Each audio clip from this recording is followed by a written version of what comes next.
coming this afternoon. I'm Michelle Zunder-Fisher. I'm the Nicollet County Attorney, and this afternoon we're fortunate to have with us three speakers from the Federal Communications Commission, Chantel Virgil, Alma Hughes, and Kayla Hernandez, that are going to be talking to us about scams and preventing and addressing robocalls, etc.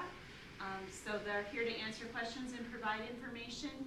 One of the things that I want to also offer out to individuals as well is that if you have additional questions that you might want to bring back to one of your local groups, whether it be your faith community or service organization, myself, Bonnie Peterson, and a representative of law enforcement, depending on where we're at in the community, have been doing a number of scam and fraud presentations in the community. So if you're interested in setting one of those up, contact my office and we'd be happy to try to get that scheduled.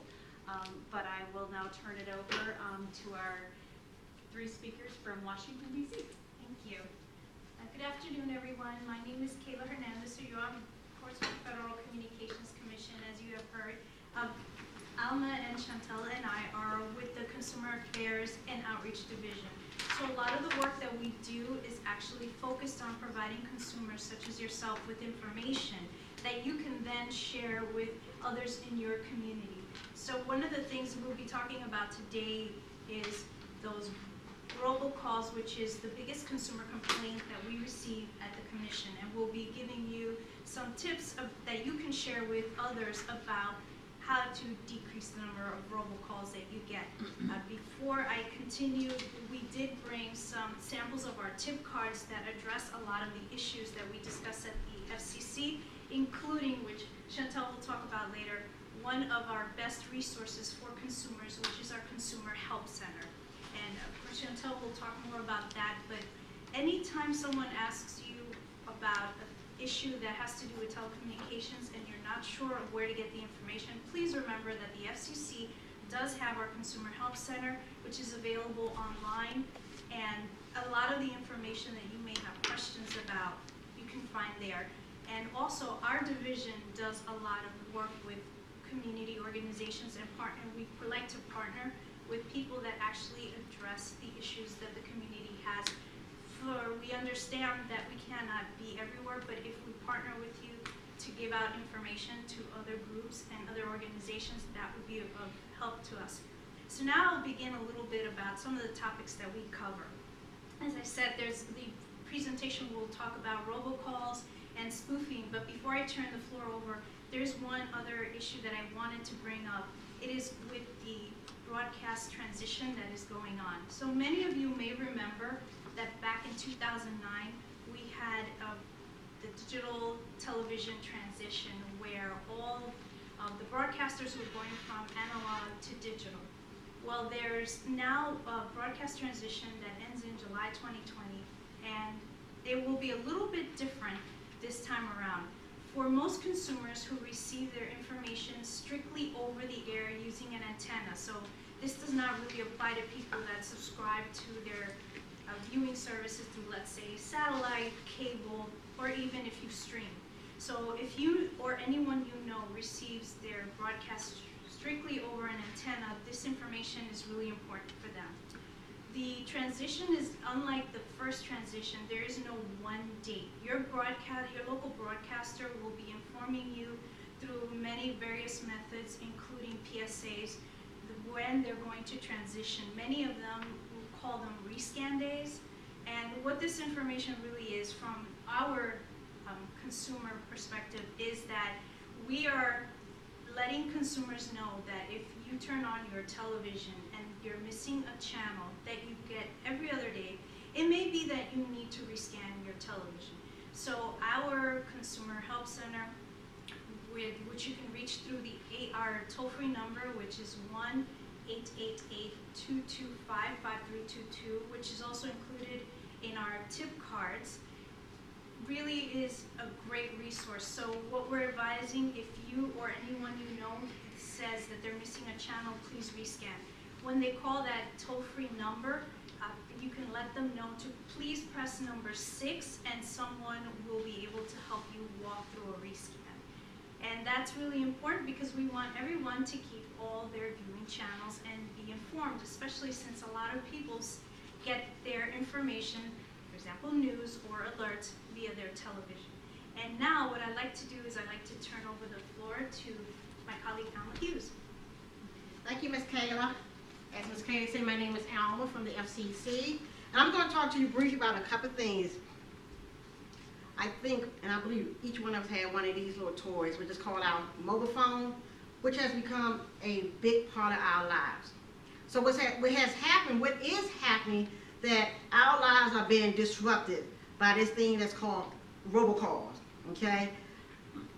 Do you always see robocalls here in Minnesota? Y'all get it too? Okay, good. I'm glad you said yeah. Well, yes, there are so many robocalls that's going on till it's become a very big nuisance. And one of the messages that we're getting out, we were just at a senior center, and we were suggesting to them, if you do not recognize the number, don't answer it. Well, a lot of times, you're just curious, you want to know who's calling, so you're going to answer. Well, if you answer and you don't recognize the voice, or if they're trying to sell you something, immediately hang up. You can hang up, it's okay. So we're trying to get that message out, but what we're trying to tell them, do not answer the telephone. Okay, there's something else going on. Scams. There are so many scams that's going around our lives. That is one of the reasons we ask them not to hang up the telephone, because you're getting these scams. They're just the IRS scam, the Medicaid scam. Have you all heard of the grandparent scam? The grandparent scam. That's where you call in, and a lot of our grandmothers and grandfathers love their grandchildren. This happened really in real life, where a grandmother got a call the night before. Well, your grandson Johnny, he's been arrested. We need so much money to get him out. Grandma loves Johnny, so what grandma do? She sends them money. Johnny walks in her house that next morning. She asked Johnny, why was he arrested? Grandma, I wasn't arrested. So they got grandma's money. That is real. That is happening. So we're trying to encourage people that do not give out money. Okay? Also, on our cell phones, one of the things we're suggesting, because this is a big part of our lives, we pay a lot of money for this cell phone. Just in case you lose it or put it down by mistake and leave it, put a password. You should always put a password. Well, I don't know how to put a password. You can always call up your cell phone provider and ask them to tell you how can you put a password on your phone. You can ask your grandchildren, ask someone. Well, all our phones should have a password on it, so it can make it hard for whoever found it or whoever took your phone for them to get into it. Also, what we need to do, we're reminding, and I'm wondering why, I don't look at my phone bill. I just pay it.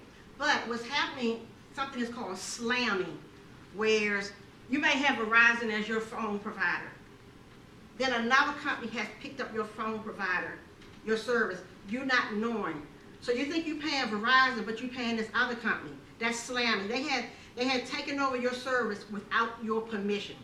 So what you can do, you call that company and you let them know that you didn't give them the permission. And if you pay them by mistake any money, they are supposed to reimburse you, refund your money. Then you're going to call your original cell phone company and let them know what has happened and you want your money back. That is happening, ladies and gentlemen.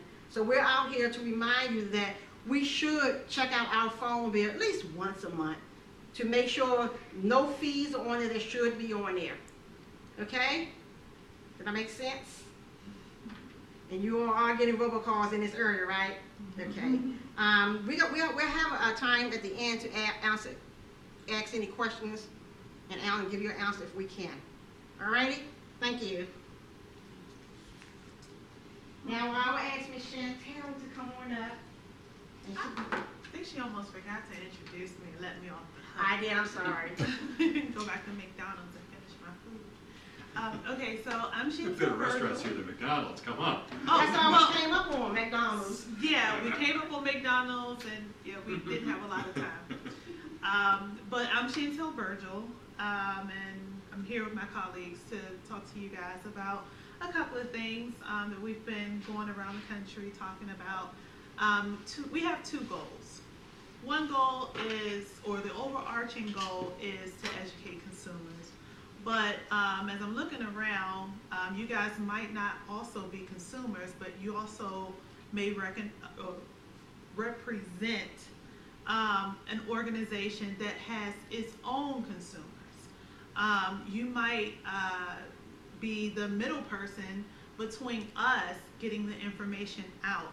So if you have your own consumers, if you have your own groups of people who would like to know more information or that you can share this information with, we will be happy to work with you. We'll be happy to send you packets. We'll be happy to send you emails that we do all the time with other organizations to help get this message out. It's not necessarily a not knowing or not being aware. It's about pretty much forgetting. You go on with your daily lives and you either forget that you're not supposed to pick up the phone, or you don't feel like you have a resource if you do pick up the phone and you don't know what to do afterwards. So one of the things that I'm going to talk to you about is our Consumer Help Center. If we are working with you, or if you would like to give more information to your constituencies, your consumers, the Consumer Help Center is a good place to start. It is the hub of all of our information, the tip cards that we have here on the table, and other tip cards on other subjects that we just don't have enough time to cover today. Don't want to bore you. But any telecommunication issue that we deal with the FCC is pretty much on this website, on our website, our Consumer Help Center, which is www.fcc.gov/consumer. You're going to find alerts on specific scams that is going on, such as what Alma mentioned. A lot of times we'll see a height in scams around tax time for IRS, around Veterans Day, just tackling people for specific issues. So we alert people on that. We alert people on new things coming that's going to impact them. We have a section on there for complaints, which is one of the most important places that you can go to talk about your experiences with telecommunications, as well as to file an informal complaint at the FCC. That is how we know what your experience is, what consumers are experiencing when it comes to telecommunications. If you were scammed, if you're not receiving the right service from your carrier. That's how we hear back from you. That's how we create rules and regulations that impact you, impact us. That's how we do our jobs. That's how we know that we need to come to certain areas and talk to consumers about certain issues. And it's kind of like the idea, the squeaky wheel gets the attention. So if there's an issue that is important to you, either you can go on the Consumer Help Center and find out more information about it, and or file a complaint if there's something going on that you think should not be happening to you. So that pretty much covers my end of things. Again, if you have any questions, feel free to ask. So is anybody doing anything to kind of put a kibosh on the robocalls? Robocalls is one of the top issues at the FCC. And it might feel as though we aren't taking active force on it, but we are. This is something that we talk about all day, every day. And the problem is that the FCC has a balance. We have to make sure that you have access to your right to have access to telephone calls, but also make sure that the bad actors aren't coming in and doing the things that they're doing. And so trying to balance that with the technology that's out there, like Alma said before, every time we take a step, there's a new technology out there that's going to take the step back or take several steps forward. And we're constantly trying to make sure that whatever it is that we're doing is not infringing on your right to receive phone calls. So it's a delicate balance. What has happened is if you call your carrier, they've come out with a lot of different technologies that will help combat those robocalls. So if you call your carrier, they have no more robo. They have all these technologies. If you receive a phone call, you might see it come up as scam alert, or you might not even receive the phone call at all. The problem is that there are just so many calls that are bad. Sometimes they get through. Sometimes we or the technology just cannot identify every single bad call. And in addition to that, I will be sending Ms. Bonnie some information about an upcoming meeting that it will be held at the Federal Communications Commission, because our chairman is very, very aware of this problem, and that is one of his #1 priorities with regards to consumer issues. So on July 11th, and I'll send the information, the public notice to your attention, there's going to be a meeting to discuss this issue, and I would expect that there would also be people here interested in also watching. So it will be live streamed, but if you, for whatever reason, are not able to attend the live stream, we also archive our meetings, and so you can always refer back to the information that was discussed. And I will definitely keep sending information your way so that she can share with everybody and anybody who's not able to attend today too. Along that lines, and I think you're supposed to be over here when we talk, between the whiteboards. Yeah. Oh my goodness. More. This way. More. Come this way. Our AV guy hasn't There you go. screamed at us yet, so. He was on the news recently saying they were going to do stuff along these lines to try to allow carriers to start blocking his calls. So I just saw that on the news, and he said they were going to do it. I thought there was a recent vote, but you're telling me it's not done yet? Oh no, the vote took place June 6th. Okay, and Yes, what was so- the vote doing? What is the FCC allowing our carriers to do? So they are going to be allowed, the carriers are going to be allowed to block calls and put people on what they call a whitelist. So it's basically information that will, if you, as a consumer, you receive a call, you can always call you. The provider will take a more active role in trying to determine if this is actually a call that should go through without blocking calls that you may want to receive. And most of you in the room may know this, but for your consumers or constituents that don't, there are such things as legal robocalls, and we try to make this distinction between unwanted calls and the robocalls that you do want. And that we always bring up because some people ask, well, what robocall would I want? Something for, like, example, you go to your local pharmacy to pick up your medications. They may robocall you just to say that your medications are ready. School closings are part of that, or any emergency that may happen in your local community. So we made that distinction because we don't want consumers to think that all robocalls are unwanted or illegal or that lead to scams. Or somehow that technology has to be wiped out completely, when really the technology is there to help us as any other technology is, but then there's a flip side to that because bad actors come in, and of course, we have the issue that we have now. So I'm aware of scams where they spoof the number so it looks like it's a local number instead of a outstate number. But we were talking internally before coming over here about one of my staff receiving a phone call from their home number. Are you aware of, can you talk a little bit about that? Or their neighbor, or Yes. a number that they generally recognize. What's being done?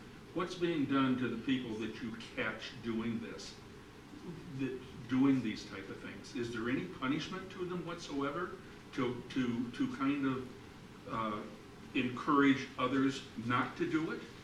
So what we call the bad actors that do get caught, they do get fined by the FCC. Our Enforcement Bureau beats many of those charges. So recently, there was a gentleman, I believe it's from Florida, who got fined not in the thousands, but in the millions. Got fined by the FCC for conducting unwanted robocalls to consumers. So yes, and that's on top of what you just asked. That's why it's so important to also let consumers know to please, when they receive these type of calls, file a complaint with the FCC. It's really important. It makes a difference. I mean, we are, as an agency, we are very well aware of this. But the more information we get from consumers about the type of calls that they're receiving and the amount of calls, it just helps better for us to come up and try to come up with solutions. And that's why we also have those consumer tips. Because we're with the Consumer and Governmental Affairs Bureau, we really do focus a lot on tips, and the tips about please do not pick up the phone if you don't recognize the call. The spoofing one, what is called neighbor spoofing, is one of the biggest ones. In fact, I have had my work cell number spoofed, where I know I'm not calling myself on my phone. Well, we tell people, consumers, the number one thing you can do, which is really helpful, is please, especially if you recognize that you're being neighbor spoofed, is do not pick up the call. And if you do, and you hear an automated message come through, then please hang up immediately. Can I just follow up on that question? I'm sorry. So my number's being spoofed, and I'm getting calls back saying, you just tried to call me. Yeah. What do I do if my number is being spoofed? Who do I talk? Do I do anything, or? What we've heard other consumers do is, unfortunately, when you get that phone call back from me saying, you called me Right, yep. and tried to get money from me, is say, I'm sorry, but my number has been spoofed. It is not me calling. It's a bad actor. Or you might want to put on your answering machine, if you get tired of having these conversations, to say, if you've received a phone call from me, my number has been spoofed. But there's no reporting. I mean, there's no. There is the Consumer Complaint Center that you can file a complaint, and we can try to track down those bad actors through you filing the complaint. It's just difficult because the technology is there. I mean, it's almost as if I came in here with a mask, and you didn't know what I looked like before I walked in here, so you would think the mask is who I am until I take it off. And when I take it off, I'm someplace else. By the time I'm someone else, someplace else. And so that's the challenge that we have. And I think what Caleb is saying, that in the meantime, while the regulators do what they're supposed to do, there is a part of the FCC, 3 of us is here today, to help you in the meantime, to help consumers in the meantime understand that this is an issue that needs to stay at the forefront of how they manipulate their telecommunication. And a lot of it has to do also with the fact that we continuously remind consumers to please call their providers, as Yes. each provider could have a different method of blocking calls. For people who have smartphones, they may want to, depending upon the smartphone that they have, they may want to look at the app store that's related to their phone. There are some free or low-cost apps. We don't really encourage or discourage anyone from looking at those apps, because that's really a personal choice. But know that your provider has some solutions that may be something you want to try, or the apps for the smartphones. Isn't that provider somewhat responsible though? They're selling me caller ID. I'm paying for caller ID. And I'm getting a number that's not the ID. Someone's going on their system and putting the mask on, as you say, lying to us through their system and sucking me into believing my neighbor's calling. And it's coming from Russia, India, wherever. Okay. Next door. Yeah, I mean, these are things that they should be able to know when someone is taking that ID and saying it's a 507 area code, and it's really coming from some international call. The technology is there. I mean, at some point, aren't they responsible for selling me a product that isn't performing? That's why it's important to keep that conversation with your provider. And Yeah, we will. also file a complaint with the FCC. If that's something that you're experiencing, please, that gives us. It's something we're all experiencing, it's happening every day. It happens to us all the time. So, can I just interject a different piece of the conversation? So Bree Mackey was Senator Smith's office, and I know you guys are doing your job, but so there is a bipartisan bill that passed the Senate, it's called the Trace Act, and if you look it up, everything that you guys are talking about and concerns, it does increase once it goes through, will increase the authority of the FCC to be able to take more legal actions. The penalties are higher, and I think one of the things in there is the Department of Justice and the FCC will be required to form a work group to come together and sort of combat some of these things. So, you guys are doing a great job of giving the information that's there, but we're all here recognizing that more needs to be done, and so your hands are sort of tied. So it also will increase the window of being able to prosecute or take action for the FCC on these players because the window is smaller, and it also puts some responsibility back into the providers to verify that these are actual calls. There's always loopholes, and we've talked about that too, that technology just changes so fast. But if you want more information, I'm happy to help with that piece of it, and hopefully, we can continue to work on these robocall issues, so. What was it called? Trace? Trace, so it's a really long acronym, but if you just Google it's one of Trace, those. so Always an it's a Telephone Robocall Abuse Criminal Enforcement and Deterrence Act, but traced, so TRACED. And it's Senator Thune and Senator Markey are doing it, and there's a lot of co-sponsors. And like I said, that had passed the Senate, so hopefully the House side can. This whole thing just totally blossomed and mushroomed when our Congress passed the law that allowed the telemarketers to call cell phones. It just exploded. Am I wrong? I mean, we never had problems like this before the Congress opened the door for them. Well, I get them on my landline more than I my don't. cell phone. And it happens on the landline. I get billions of them on my landline, like every day, and they always call it the worst possible time. That's what they know. Yeah, it's like, I just want to get on the phone and swear and then hang up. I used to do that, but it didn't deter them. Yes, sir? Well, I'd like to say I'm happy to see that you're here and that the FCC has resources to send out here. And I'm happy to hear you say that the chairman understands and is concerned. But now we're going to have we seem to be just having the usual discussion we could be having over at the restaurant over coffee, telling war stories to each other. I think the message to you is that whatever you're doing, it isn't enough. The problem is getting worse. And another thing I hear you saying that I don't like is that you're telling us that the only way you can be effective is that the system is complaint driven and that you depend on us to tell you what they're doing to us. Now, we've got a nuisance ordinance in this town where it says you can't park a car on the grass in the front yard. It's got to be on cement or on the street. But if that's only, if the powers that be only hear about that because the neighbor complains, that is, there's no inspector to inspect. What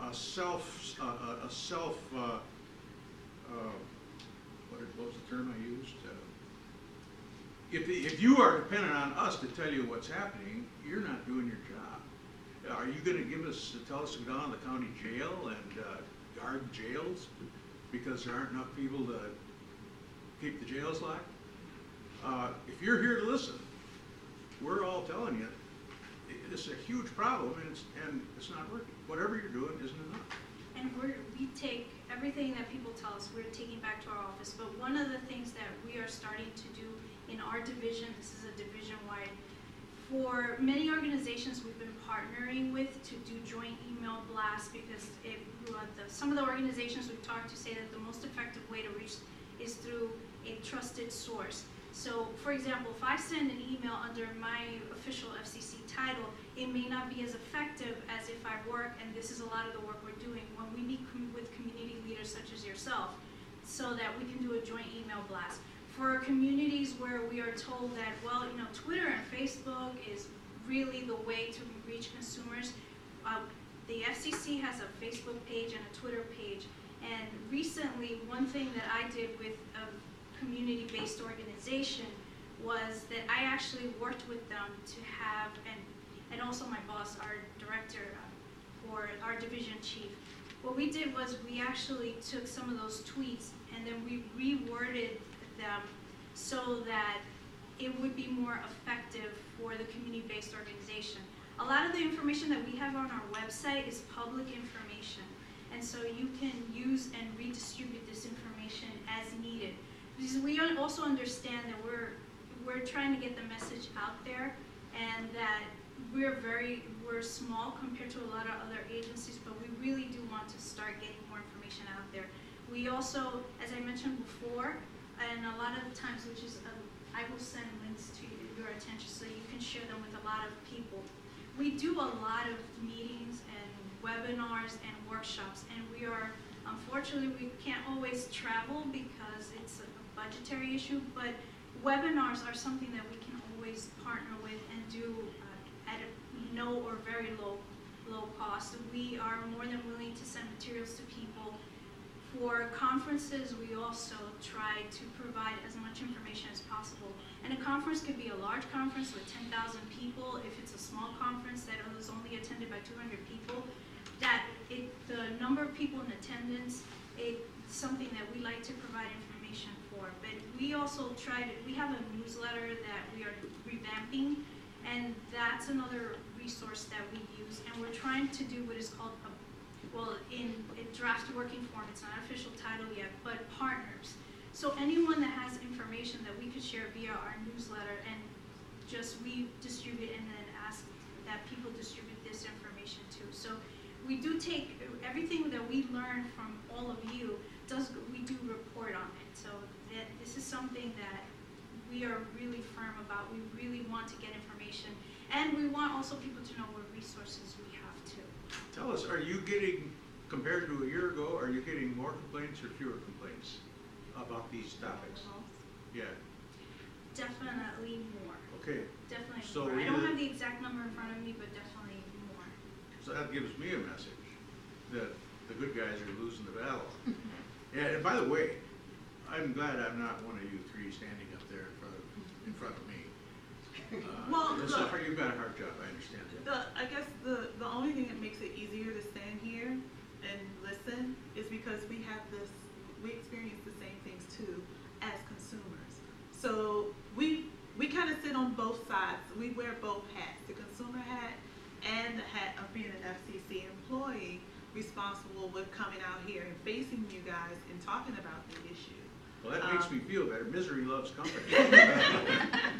But so far, the message to me of this meeting is the fire is still raging, and you Yes. can go home and tell the boss right now that we're not happy.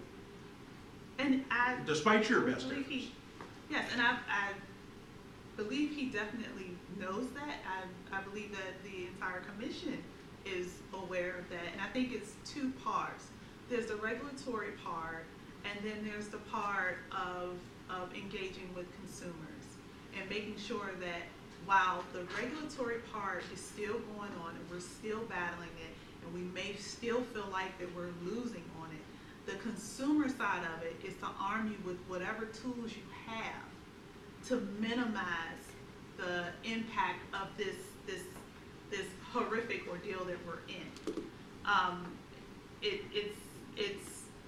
It would be bad for us to not even acknowledge that there is stuff that we can do as consumers while this other leg of this issue is happening in real time. And that's another reason why it's easier to stand up here and do what we're doing, because we are giving you those tools. It might not seem effective to some folks who are already aware of these things, but there are a lot of consumers out there who aren't aware of how or what tools they do have to at least minimize. We're not saying that this is going to completely stop the phone calls. We're not saying that these people aren't going to come after you. But if you receive this phone call, what do I do? What can I do? What is the impact on how I handle this phone call? Now, yes, it's annoying when I'm feeding my young kids and I get a phone call and I have to get up and answer this call. But at least I know enough not to give out that information that can harm me, to give out my social security number, or to fall for, someone being in jail. And we use those stories not as a way to trade war stories, as you say, but to let you understand that we understand what you're going through because we're going through it too. You experienced this? Oh yeah, well I experienced this on the other side of the country. And this is what you and I can do about it now while this other leg is going on. We appreciate that you're here. One of the things I heard, this friend of mine who is in law enforcement, got one of the calls that the scam is, if you don't send us money, we're going to send a police officer to your home, and I'm sure your local sheriff's probably got a few calls about those. And so the guy decided, well, I'm going to play along with this guy for a while, and found out he was in North Korea. Finally got him to be honest with him after he talked to him for quite a while. And he asked him, why are you calling? I see a lot of these happening in Minnesota. And the guy admitted that we're too nice in Minnesota. He actually said that. We actually answer the phone and we want to talk and we want to solve the problem. We feel like if this person's an official and they're calling us, I need to solve the problem. So at least this guy from North Korea admits that us Minnesotans, maybe it's a Midwestern thing, are actually, I don't know, gullible or vulnerable. We just want to take care of the problem. We just want it to be done. We don't want the embarrassment. Whatever it is, they find us Minnesotans to be somewhat easy targets. So it's good that you're here and spreading that message that we have to change our culture about how we think about these devices and what we do with them and what business that isn't really transacting over. Because a lot of senior citizens, this was their line of communications all the time. It was, the phone rang, you answered it. It's kind of funny when you're in a group of people and the senior citizens, the phone's ringing, and they just demand someone to answer it, where the younger kids are just let it ring.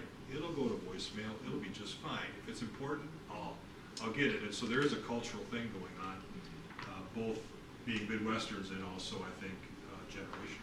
So thank you. And that's why we wanted to share also the information, because you know the communities you work with better than we would. We travel all across the country. We meet a lot of people such as yourselves. But on a more daily basis, you are the first people that they turn to. And trusted. Yes. And The trusted also, source. if I can add, and Sheriff, if I can use you, while we're out here doing what we're doing, and while we're back at FCC, FTC, all the other agencies, trying to come together to find a solution for this, we need all of us to arm ourselves with this information, use this information. If you get a call, somebody say they come to lock you up. We just talked to a guy, and he got a panic call. The guy said they're coming to lock me up, and so him and his wife, they just locked their house up and wouldn't go out. So they called the police. Okay, call the sheriff. I don't think you mind receiving those calls, do you? No, Yeah, you call the sheriff, let them know. And once he called the police assured him that's a scam. Him and his wife felt better. So we're out here, we're giving this message. We too going through the same thing you all. And if you have an idea, tell us what we can do to stop these scams, let us know. But right now, just we arm you with the information, and until we get this thing down pat, let's just educate ourselves and let's just do what we can to protect ourselves. At the sheriff's office, we get those calls weekly. Somebody calls about they want a trip, or my grandson's in jail. We get them weekly, and I mean, we could put a public notice in the paper weekly, advising them these scams are going on. So I mean, but when you get these phone calls, are they saying I gave them money? no, Or some they're have, saying- some have, the majority of them are smart enough where they don't. They just call, Right. you know, to report that they got this call, and we verify they didn't pass any information on to them, and that's about where our involvement with it ends.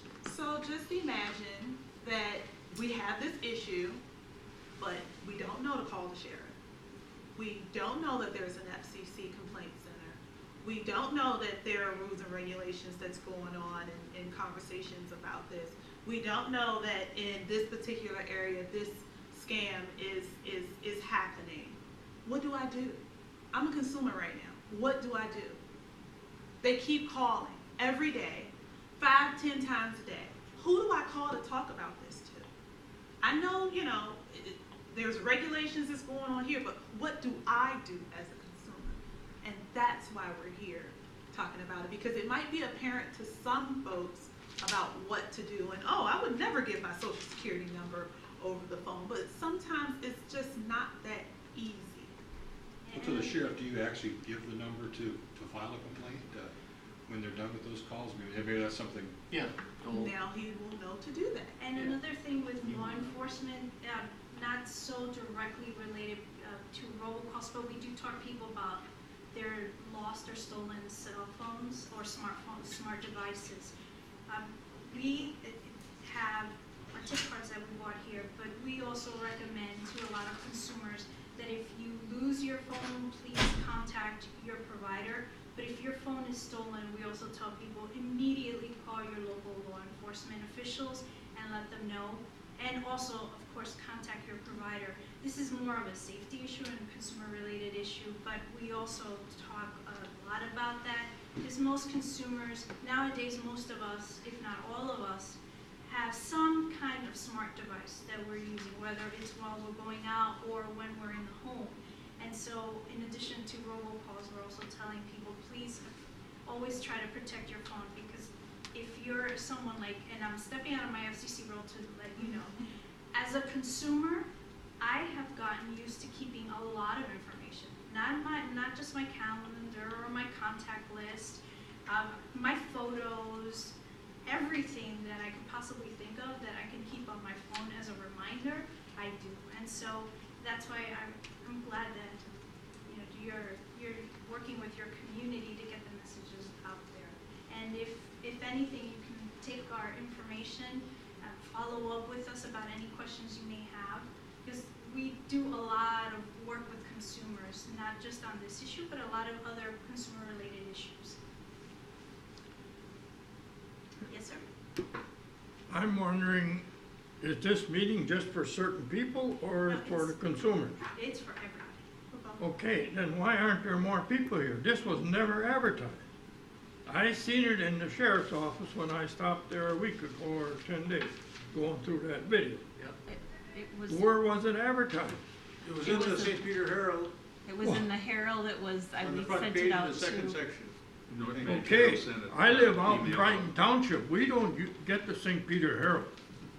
Anything to the west of us, we're forgotten in this county, and I'm tired of it.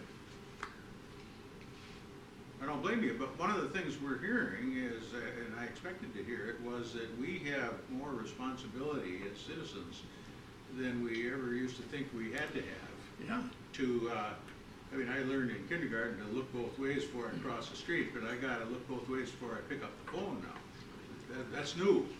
I think we gotta, I don't know you yet, but I think we've gotta get over it, that the world has changed, and we've gotta be more diligent. How much time do you have you scheduled for this meeting today? I've got something on my mind that changes the subject, but I don't wanna waste everybody else's time. We are supposed to be ending at 2, because we have another meeting out in, we're in Mankato, I believe. Mankato. It's the next one at 3. Well, then But if you can start the conversation, I'd but like to definitely. change, I'd like to change the subject. Well, before we change the subject, can I just say one Yeah, thing? absolutely, that's their meeting, not mine. Because I'm just a regular old citizen, And so you know? am I. Okay, and I got it from, I think, a newsletter I got from, I actually live in North Mankato, but I subscribe to some of the newsletters from St. Peter.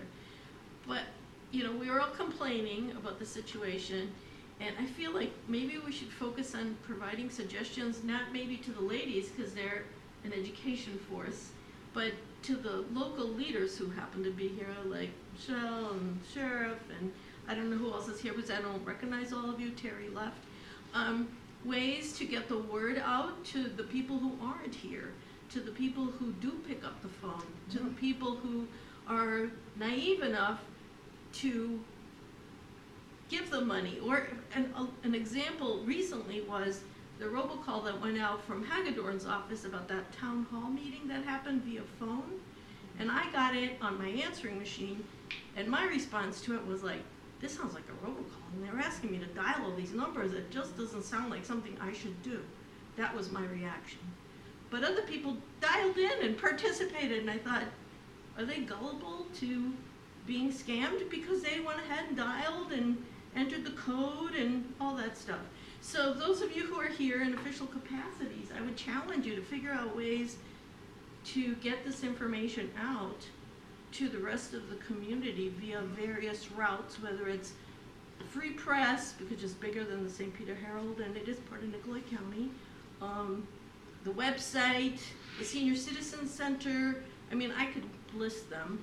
So I guess that's what I wanted to say before we changed gears, is we to do come up with webinars, solutions. we do conference calls. Now, our budget doesn't allow us to travel as much as we Right. would like to, but we do have other ways of communicating with consumers who need the information.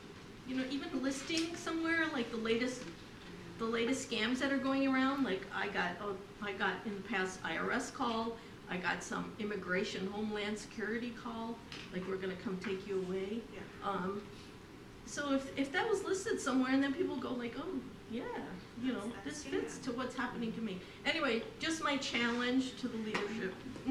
So we also have a sign-in sheet that we could pass around if anyone is interested in receiving information post-meeting. We do not share information. That's the first thing I will state. We do not. But if you would like more information, we can definitely send it to you. And informally, Chantel and I are part of the public events, public engagement team, and Alma is part of our public events team. We work together to share information with everyone. Yeah, and I'm not calling on you so much, you know, you're in Washington, but we're here. So if I could just reiterate what I said at the beginning, what we've talked about locally is that when somebody has fallen victim to a scam, investigating that is very difficult because generally they're not local, they're overseas, and prosecuting and holding them accountable is difficult. So prevention is really what we're trying to do. So that's where we've really tried to reach out. We're at Lions Club out in Lafayette. We've been to the Senior Center here in St. Peter. And so if there are other local community groups that you want us to speak to, we are available. A letter went out, I think, to all North Mankato citizens, I think, our community groups. And so we are available to do those presentations because it is prevention and working together and changing our response to those events. And so challenge us. And then we'll ask you to help us get the information out as well that we're available. Okay, thank you. And that's really helpful for us too. So if you ever need anything from our offices, please call. Because we're very, very willing and open to sharing information. Because that's really what the goal of our office is. I just have a quick question. As far as broadcast, cable, and satellite communications, the same thing as far as any complaints go to that same number? Yes. And if you know of someone that has, I say this because I know not everyone likes to go online, but with our consumer complaint form, if you have time on your own, look at the form because it's not just about robocalls.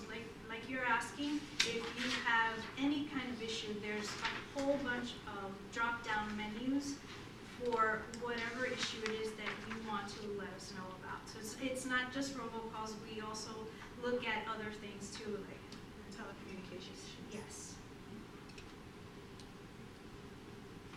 No other questions? Yeah. You're the worst nightmare. I have another question. My name is John Chamberlain. I'm a private citizen here. I just moved to St. Peter a couple years ago. I'm not representing anybody.